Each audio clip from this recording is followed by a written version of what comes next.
अखंडमंडलाकारं व्याप्तं येन चराचरं तत्पदं दर्शितं येन तस्मै श्री गुरुवे नमः।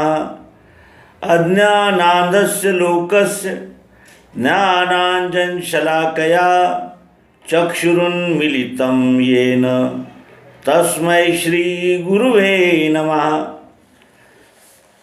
अपने सभी प्रेमी पाठक मित्र आचार्य गुरुजन मार्गदर्शक और हमारे सभी सहकारी सबका इस अंक में हार्दिक स्वागत है। अत्यंत मौल्यवान प्रस्तुति कही जाएगी ये आज का अंक, इसलिए कि ये जो सारा प्रयास हो रहा है ये उस सत्य तक पहुंचने का हो रहा है जिसे प्राप्त करने के बाद मनुष्य के मन में कोई प्रश्न ही शेष न रहे। ऐसी ये महत्वपूर्ण विद्या अध्यात्म विद्या रहने से इसके मर्म को छूने वाले कुछ ऐसे लेख हम आप तक पहुंचाने वाले हैं जो अद्भुत है, आदर्श है, महत्वपूर्ण है और अगर उसका बोध हृदय में स्थिर हो गया तो फिर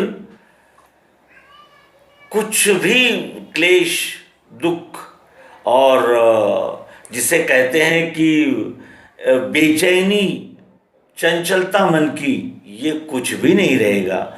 ऐसे अद्भुत और अनमोल रत्न आपके सामने प्रस्तुत कर रहे हैं और इस कड़ी का पहला अंक जगत गुरु स्वामी डॉक्टर आनंद जी चैतन्य इनके विशेष परिश्रम से प्राप्त हुआ है। श्री डॉक्टर आनंद चैतन्य जी जो कि डॉक्टर श्रीधर रामचंद्र देसाई के नाम से प्रस्तुत है, उन्होंने एक जगह उल्लेख किया है कि मैं श्रीमद् भगवद गीता ये प्रत्यक्ष भगवान श्री मायानंद जी चैतन्य इनसे सुनी समझी और उस समय मैंने कुछ टिप्पण निकाले। टिप्पण का मतलब होता है नोट्स, और वो नोट्स इतने महत्वपूर्ण हैं कि विषय पर एकदम प्रकाश कर देते हैं। और संपादन भी डॉक्टर आनंद जी चैतन्य का रहने से इस श्रीमद् भगवद गीतोपनिषद के जो बड़ा अंक है यानी जिसे कहते हैं बड़ा साइज है, उसमें जो टिप्पणियाँ आई है जो डॉक्टर आनंद चैतन्य जी ने प्रस्तुत की है वो अति महत्वपूर्ण है और दिव्य दृष्टि दिव्य चक्षु के इस विषय की ओर विशेष प्रकाश देने वाली है रहने से आइए हम अध्याय 11वां विश्वरूप दर्शन योग के 7वें 8वें श्लोक का विचार यहाँ प्रस्तुत करेंगे। आप अवश्य ही मनन पूर्वक और श्रीमद् भगवद गीता के परम सिद्धांतों को समझने के लिए इसका अवश्य ही इन्हें आकलन करेंगे। एक ही देह में मेरे स्थित है देख पार्थ तू, चराचर जगत सारा और भी जो चाहो वही। एक ही देह में मेरे स्थित है देख पार्थ तू। एक ही देह में स्थित है, क्या क्या है?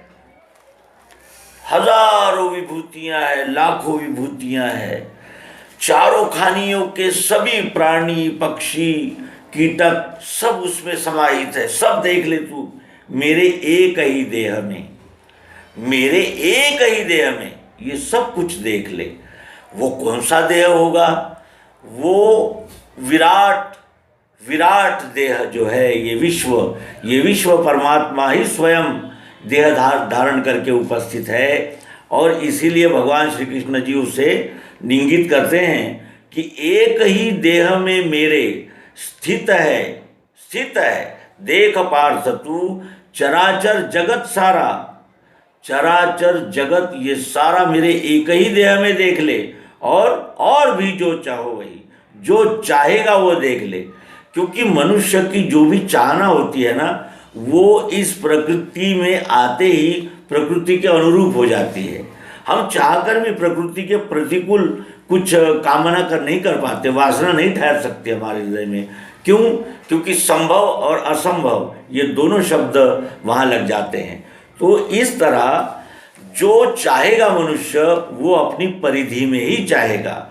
सात्विक, राजस, तामस, इन तीनों गुणों के व्यक्ति जब कुछ चाहेंगे तो वो उस गुणों के उसके घेरे में ही होगा, उससे बाहर नहीं होगा। और फिर साथ ही ये भी कहते हैं कि आंखों से बाहरी तेरे देख सकता नहीं मुझे, देता हूँ दिव्य चक्षु में योग ऐश्वर्य देखिए। आंखों से बाहरी तेरे देख सकता नहीं मुझे, अब मेरे एक ही देह में ये सब देख ले। और साथ कहते हैं कि आंखों से बाहरी, इन बाहरी आंखों से तू मुझे नहीं देख सकता है। देखने की क्या कुछ और आंखें भी होती है? हाँ, होती होगी, तभी तो वो कहते हैं ना आंखों से बाहरी, यानी भीतरी भी आंखें होती है। आंखों से बाहरी तेरे देख सकता नहीं मुझे, बाहरी आंखों से नहीं देख सकता है अर्जुन मुझे। फिर देता हूँ दिव्य चक्षु में, वो दिव्य चक्षु यानी आंखें दे रहा हूं मैं, दिव्य आंखें हैं वो।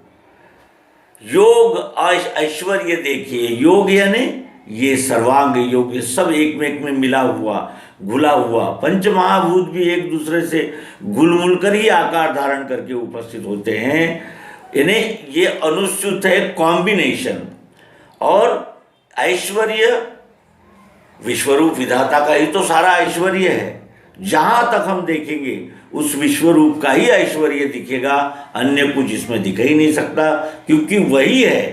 केवल ये जीव अपने आप को इस प्रकृति से अलग मानकर दुख पा रहा है और अपने आप को जैसे एक कण पूर्ण की ओर देखकर ये अगर कहे कि मैं इससे अलग हूँ तो ऐसा हो ही नहीं सकता। फर्नीचर अगर कहे कि मैं लकड़ी से अलग हो जाऊँगा, लोहा यानी अलमारी कहे कि मैं लोहे से अलग हो जाऊंगी, कैसे हो सकता है? क्योंकि वही उसी से तो वो बना है। सोना कह दे कि मैं आभूषणों से अलग हो जाऊंगा, या आभूषण कह दे मैं सोने से अलग हो जाऊंगा, हो जाएंगे, हो नहीं सकता। ये मर्म है इस श्लोक में कि देता हूं दिव्य चक्षु में। वो दिव्य चक्षु क्या है?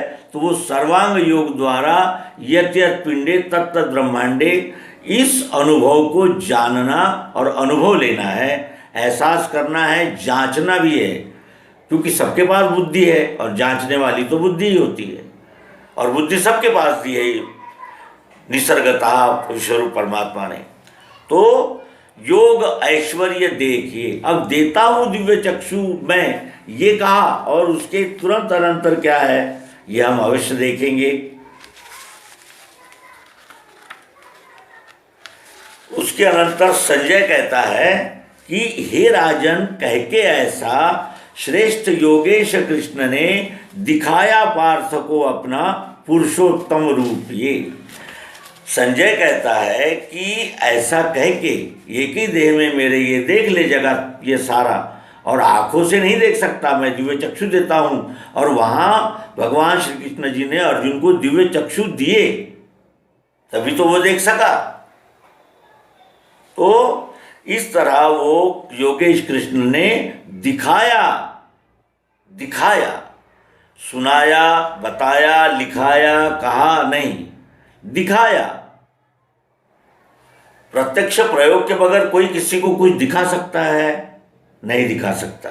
हम यहाँ पानी पानी वाटर ये कहेंगे, क्या उससे होने वाली लाभ हमें प्राप्त हो जाएंगे? नहीं हो सकते हैं। दिखाने का अर्थ होता है प्रत्यक्ष। दिखाया पार्थ को अपना पुरुषोत्तम रूप। ये वो कौन सा पुरुषोत्तम रूप दिखाया पार्थ को? जिसमें सभी मानव, प्राणी और सारी चारों खानियों के सभी जीव जंतु रहते हैं। ऐसा कौन सा देह है उसका, उनका? और एक ही देह है, चराचर सभी। पुरुषोत्तम रूप दिखाया, दिव्य चक्षु देकर अपना पुरुषोत्तम रूप दिखाया। वो पुरुषोत्तम रूप जानने के लिए हमें सर्वांग योग का गहन, गहरा और चिकित्सक अभ्यास करना होगा। अब देखें कि इस विषय को हम भूल गए।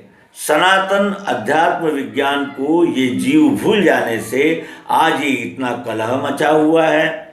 और अगर ये विद्या जन जन तक उसी समय पहुंच जाती तो क्या होता, इतनी झंझट नहीं होती और विश्व यानी दिव्य चक्षु का प्रकाश हम सभी जीवों के व्यवहार में दिखता, जो कि आज नहीं दिख रहा है।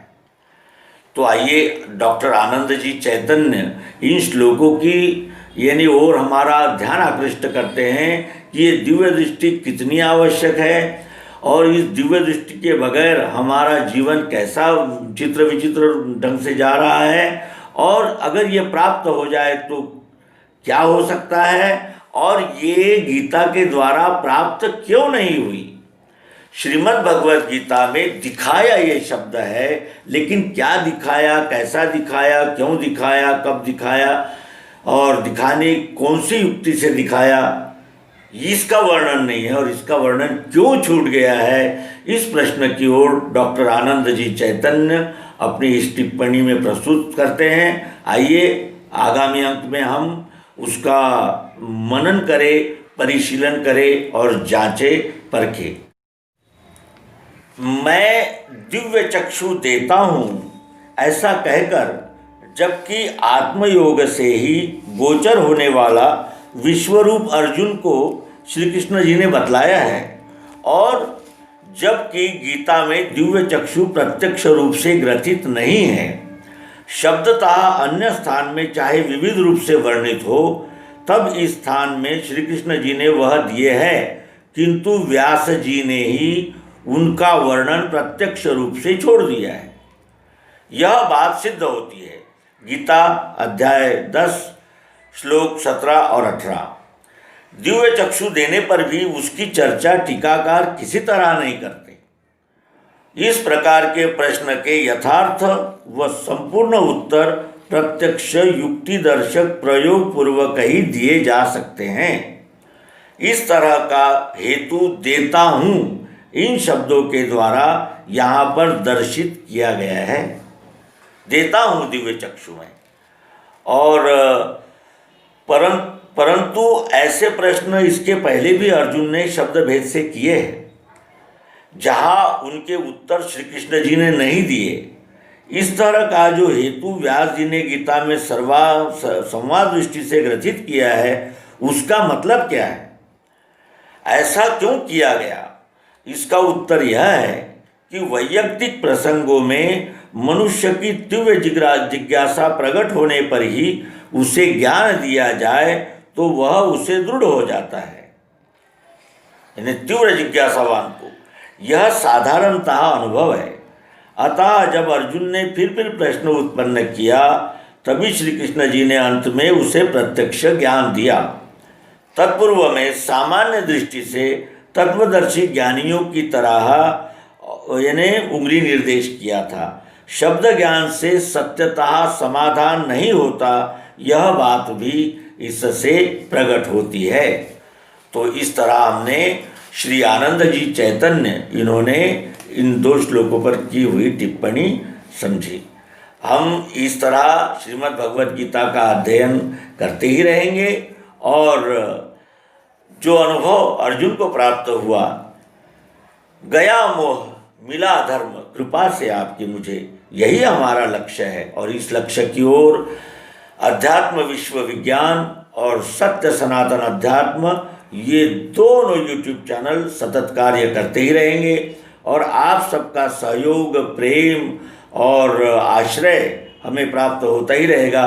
इन शुभ कामनाओं के साथ नर्मदे हर सद्गुरु भगवान की जय।